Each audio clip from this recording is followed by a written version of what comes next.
భక్తులారా, ప్రభువును స్తుతించండి. నేను అరుణ్ పిఎస్ మడ్కిని. మీ అందరికీ హృదయపూర్వక శుభాకాంక్షలు.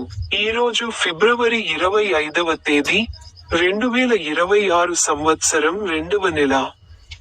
జార్ఖండ్ రాష్ట్రంలోని లాతేహార్ జిల్లాలోని అలోడియా గ్రామంలోని ఎత్తైన పర్వతాలలో, వసంత మధ్యాహ్నం వెచ్చదనం పెరుగుతోంది.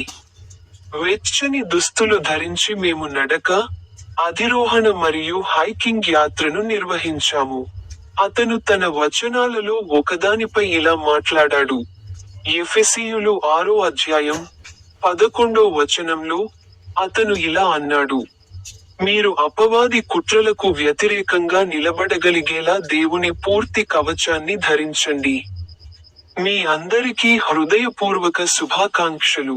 నా యూట్యూబ్ ఛానెల్లోని బటన్పై క్లిక్ చేయడం మర్చిపోవద్దు.